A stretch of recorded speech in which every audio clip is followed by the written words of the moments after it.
Je m'appelle Amira, j'ai 29 ans, et jusqu'à récemment, j'étais persuadée de connaître mon histoire. La nôtre était simple, presque banale.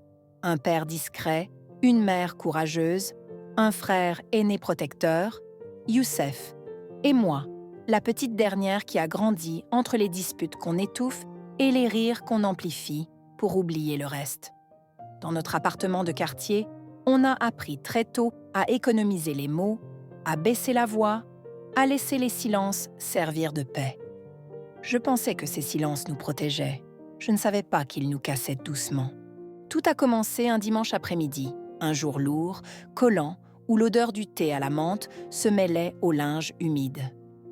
Ma mère m'avait demandé d'aller chercher un dossier de factures dans le bureau de mon père. Le bureau, c'était sa forteresse, des classeurs impeccablement alignés, un vieux stylo-plume qu'il n'utilisait presque jamais, et une petite bibliothèque où les livres n'étaient pas tant lus que gardés, comme des témoins d'une vie plus grande. J'ai ouvert le tiroir du bas en m'attendant à trouver ces fameuses factures. J'ai trouvé autre chose. Une enveloppe Kraft, un peu abîmée sur les bords, glissée derrière des papiers. Dessus, il n'y avait qu'un mot. Souvenir. J'ai hésité. Je n'aime pas fouiller. Mais la tentation a été plus forte. J'ai déchiré le rabat proprement, comme si j'avais peur que le bruit me trahisse. À l'intérieur, une photo en noir et blanc. Une femme que je n'avais jamais vue, le regard tourné vers la gauche, comme surprise par le photographe. Dans ses bras, un bébé bien emmitouflé, dont on ne distinguait que le front et un petit poing serré. Au dos, une phrase écrite d'une main ferme. « Pour mon fils, pardonne-moi ». Je n'ai pas tout de suite compris. Mon cœur battait vite, mais ma tête refusait les idées faciles. J'ai reposé la photo, j'ai fouillé le fond de l'enveloppe. Un extrait d'acte de naissance, jauni, plié plusieurs fois. Le prénom du bébé était illisible, mais la date indiquait un printemps lointain. Le nom de famille, c'était le nôtre. Et le père déclarait « aussi ». J'ai senti le sol se dérober. S'il y a un enfant dont je n'ai jamais entendu parler, alors soit mon père a eu un passé dont personne ne sait rien, soit l'enfant, d'une manière ou d'une autre, est plus près de nous que je ne l'imagine. J'ai refermé l'enveloppe, je l'ai remise exactement à sa place, puis j'ai pris le dossier des factures. Ma mère m'a remerciée sans relever mon visage trop fermé. Elle connaît mes silences, elle sait quand ne pas poser de questions. Le soir, quand tout le monde dormait, j'ai ressorti l'enveloppe. J'ai scanné la photo avec mon téléphone, j'ai cherché des indices. Une boutique en arrière-plan, la façade d'une mairie peut-être. Rien de net. J'ai saisi le nom de ma famille, la date, la ville, dans les registres publics disponibles en ligne. C'était confus, mais un détail est revenu plusieurs fois. L'adresse d'une maternité aujourd'hui disparue. Une clinique tenue par une association religieuse, fermée il y a 15 ans. J'ai aussi trouvé un bref article de journal parlant de dossiers perdus, d'adoptions secrètes, de naissances réglées discrètement. Le genre d'article qui ne dit jamais tout pour éviter les poursuites. Le lendemain, j'ai appelé la clinique, enfin, ce qu'il en restait, une association qui gère maintenant des archives et des histoires embarrassées. Une femme âgée, Fatou, m'a répondu d'une voix lasse mais polie. Je lui ai expliqué que je cherchais des informations sur une naissance ancienne. Elle a soupiré, puis m'a demandé un nom, une année. Quand j'ai donné le nom de ma famille, il y a eu un silence, bref et lourd, avant qu'elle me propose de passer la voir. Pas de promesse, a-t-elle ajouté, juste des indices. J'y suis allée le jour même. Un bâtiment défraîchi, des étagères de dossiers, une odeur de papier humide et de poussière. Fatou m'a reçue dans une petite salle, une table en plastique, 2 chaises, une thermos de café. Elle a posé devant moi un registre épais dont les pages craquaient. Ici, on ne garde pas tout, mais parfois, il reste des traces. Elle a feuilleté avec des gestes d'habitude. Voilà, printemps, ton nom de famille, c'est là. Son doigt s'est arrêté sur une ligne. Je me suis penchée. La mère était notée « inconnu », le père « déclaré », l'enfant « placé ». « Placé où ?» ai-je demandé. Famille d'accueil, puis adoption peut-être, mais le dossier a été partiellement effacé ou disons retravailler. Et vous savez qui a déclaré l'enfant? Oui. Elle m'a regardée, une douceur étrange dans les yeux. Quelqu'un qui porte ton nom, quelqu'un qui a insisté pour reconnaître l'enfant, alors que la mère ne voulait pas être nommée. Je me suis redressée. J'ai pensé immédiatement à mon père, ou à mon grand-père, mais surtout à mon père, qui ne parle jamais de sa jeunesse, qui a toujours dit qu'avant de rencontrer ma mère, il n'avait rien à raconter. J'ai remercié Fatou, je lui ai laissé mon numéro, et je suis sortie avec une sensation d'irréalité. Dans le bus du retour, les visages des passagers me paraissaient plus nets, plus pesants, comme si tout le monde savait quelque chose de moi que j'ignorais. Le soir, j'ai observé mon père. Il lisait son journal, ses lunettes sur le bout du nez, un geste qu'il répète depuis des années. Youssef parlait foot, ma mère commentait une recette. J'avais l'impression de jouer dans une pièce, sur une scène, avec un décor en carton. J'ai attendu que Youssef sorte, que ma mère s'enferme dans la cuisine. Je me suis assise en face de mon père. « Baba, j'ai une question. » Il a levé les yeux, surpris par mon ton. « Tu as connu une femme, il y a longtemps, qui t'a laissé un enfant ?» Ses mains ont tremblé. Il a reposé le journal lentement. « Qui t'a parlé de ça ?»« Personne. J'ai trouvé une photo et un acte de naissance dans ton bureau. » Il a fermé les yeux. Sa respiration s'est faite plus lourde. « Tu n'aurais pas dû fouiller. » »« Je n'ai pas fouillé. Je cherchais un dossier. C'était là. » Il a hoché la tête, accablé. « Oui, parfois, les secrets se cachent mal. » Il m'a demandé un verre d'eau. Je lui ai apporté. Il a bu une gorgée, puis deux, puis il a posé le verre, décidé. « Oui, j'ai connu une femme. C'était une histoire courte, compliquée. Elle s'appelait Mariama. On s'est aimé comme on peut s'aimer quand on est jeune et qu'on pense que l'amour suffit. Elle est tombée enceinte. Sa famille s'y opposait. Nous n'avions pas de situation. Elle a voulu partir loin, disparaître. J'ai voulu prendre mes responsabilités. Je l'ai suppliée de me laisser reconnaître l'enfant. Elle a accepté, mais à une condition, qu'on n'essaie pas de la retrouver. Elle ne voulait pas qu'on la force, que sa famille sache. J'ai signé. L'enfant a été placé. J'ai gardé la preuve. Et j'ai attendu. Des années. Je me suis accrochée au bord de la table. Attendu quoi? Qu'on me donne le droit d'être père. On ne me l'a jamais donné. Et puis, j'ai rencontré ta mère. Je lui ai tout dit. Elle m'a pardonné ce passé. Mais elle avait peur qu'un jour, quelqu'un frappe à la porte. Alors, on a choisi le silence. J'avais 1000 questions, mais une seule s'est imposée, violente. Et Youssef, est-ce que... Non. Sa réponse a été immédiate. Youssef est mon fils et celui de ta mère. Il n'y a pas de doute là-dessus. Alors, qui est cet enfant? Il a avalé sa salive. Ton demi-frère, quelque part, ou bien... Il n'a pas achevé. Je n'ai pas insisté. L'idée d'un demi-frère inconnu m'a traversée comme une lame de froid. Cette nuit-là, je n'ai pas dormi. J'ai pensé à cet enfant qui avait grandi sans nous. J'ai pensé à Mariama, à sa peur, à son courage peut-être. Le lendemain, j'ai rappelé Fatou. Je lui ai expliqué. Elle a cherché dans un vieux cahier des notes d'une bénévole. Un nom de famille datant de l'adoption. Une ville voisine. Elle m'a mise en garde. Ce n'est peut-être pas lui. Et même si c'est lui, tu dois réfléchir à ce que tu veux faire. Les rencontres tardives ne sont pas toujours des réparations. J'ai pris le train pour cette ville. 1 heure et demie de trajet, le paysage qui défile trop lentement, mon cœur qui bat trop vite. J'ai trouvé l'adresse. Un immeuble anonyme, des boîtes aux lettres usées. Le nom était là. J'ai sonné sans réfléchir à la suite.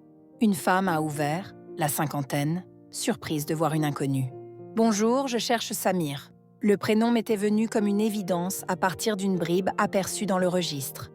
La femme a eu un rictus protecteur. « Qui êtes-vous » ? Je m'appelle Amira. C'est au sujet de sa naissance. Je crois que... Je n'ai pas pu finir. Un homme est apparu derrière elle, la trentaine avancée. Un visage qui pouvait rappeler vaguement des traits familiaux. Il m'a regardée sans hostilité, mais avec prudence. « C'est moi, Samir. Qu'est-ce que je peux pour vous ?»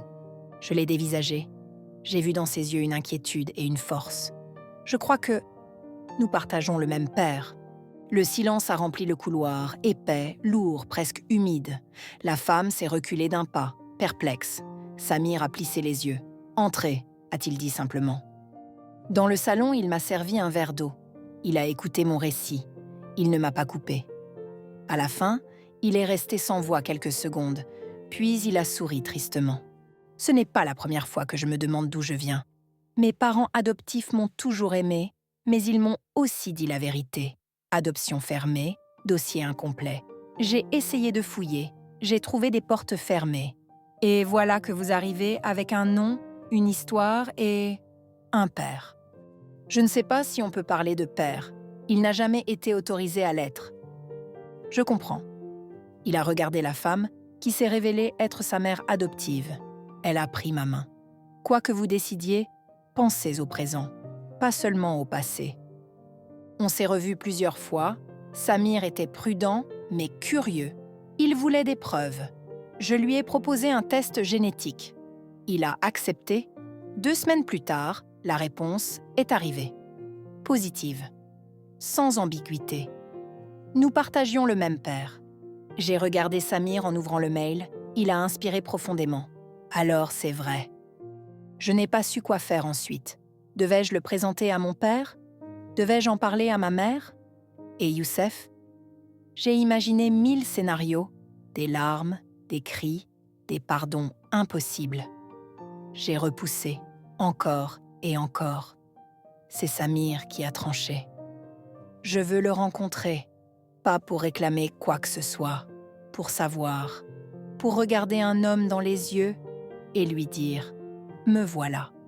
J'ai prévenu mon père, il a posé le téléphone, longtemps, en silence. « D'accord », a-t-il dit enfin.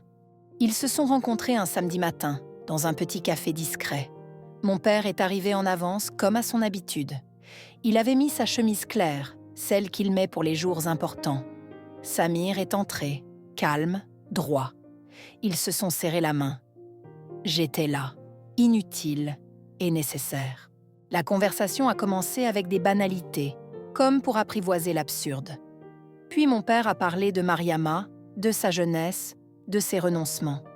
Samir a parlé de ses parents adoptifs, de leur bonté, de leur mort récente, de son sentiment d'être à la fois complet et fracturé. À un moment, il a demandé « Pourquoi tu n'as jamais essayé de me retrouver ?» Mon père a baissé les yeux.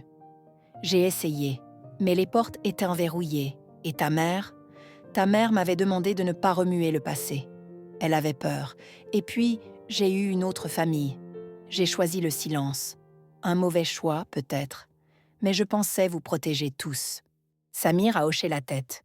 Je ne suis pas venue pour juger. Je suis venue pour comprendre. Quand on est sorti, mon père avait les yeux rougis. Samir est parti avec un sourire timide.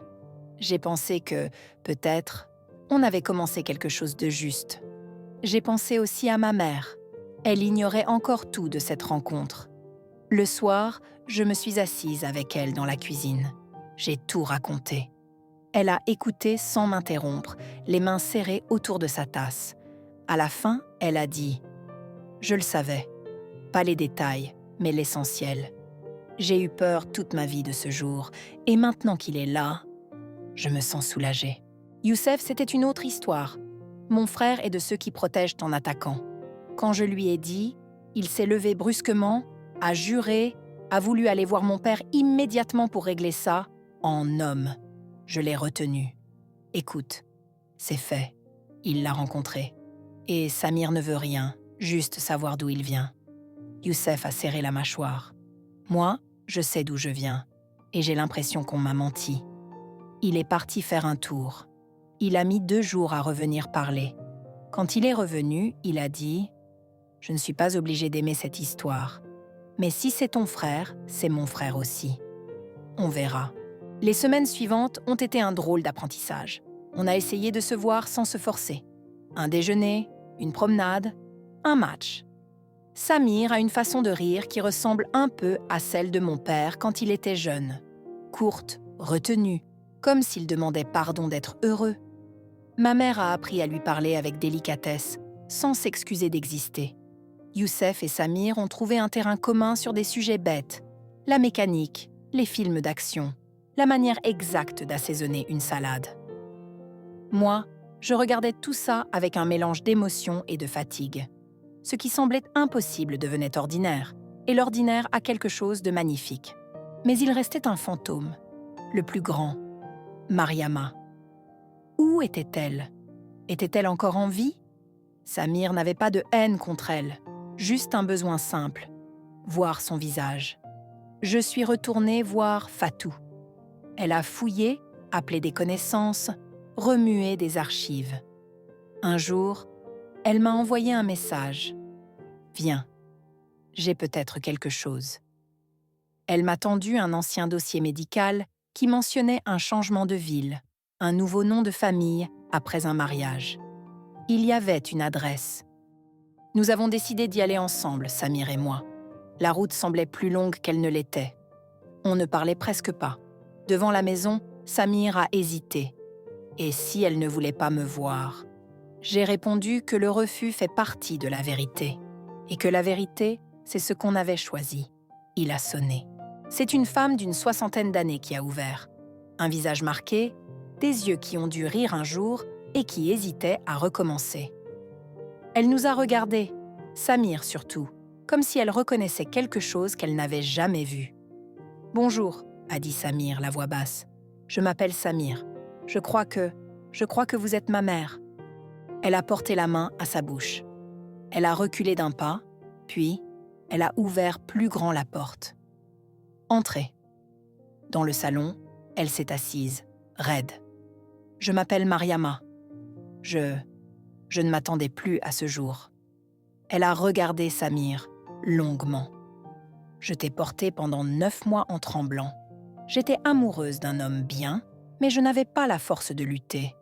J'ai cru que je te sauvais en te donnant à des gens stables, en effaçant mon nom. J'ai cru me sauver aussi.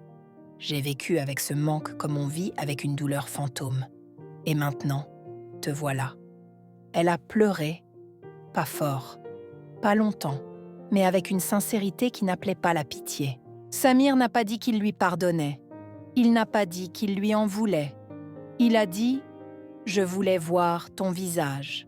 Ils se sont regardés longtemps, en silence cette fois, mais un silence qui soigne. Nous avons pris l'habitude de nous voir une fois par mois chez Mariama. Elle faisait du thé, nous racontait des morceaux de sa vie. Nous avons évité de réécrire le passé. Nous avons préféré inventer un présent. Un soir, alors que je rentrais chez moi, mon père m'a arrêté dans le couloir. Il tenait l'enveloppe Kraft. « Tu sais, » a-t-il dit, « si tu ne l'avais pas trouvée, j'aurais fini par en parler. Le secret ne me protégeait plus de rien. Il me rongeait. » Je lui ai répondu que je ne savais pas si j'avais bien fait, que j'avais peur d'avoir cassé quelque chose. Il a souri tristement. « Tu as cassé un mensonge. Les choses cassées peuvent parfois être recollées.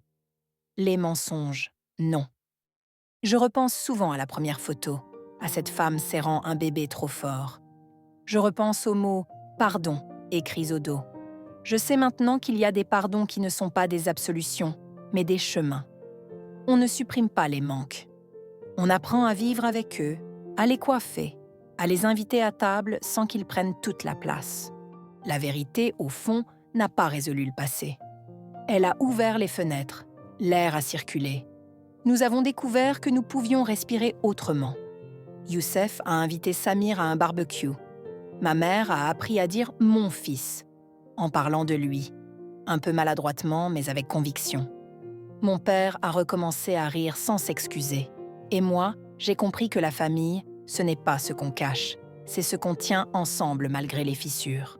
Un jour, Samir m'a demandé « Si c'était à refaire, tu m'aurais cherché ?» J'ai répondu oui, sans hésitation. Il a ajouté « Même si ça avait tout détruit », j'ai dit « Ça n'a rien détruit d'important. Ça a détruit une illusion.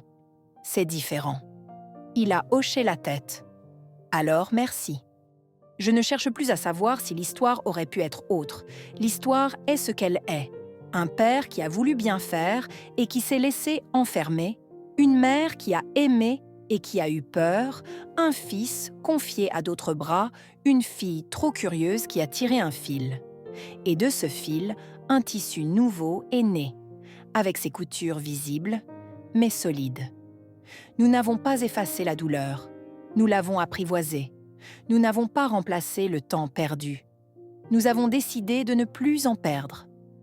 Aujourd'hui, à table, il y a une chaise de plus. On parle trop fort parfois, on rit sans raison, on se dispute pour des bêtises. L'ordinaire a repris ses droits, et c'est la plus grande victoire.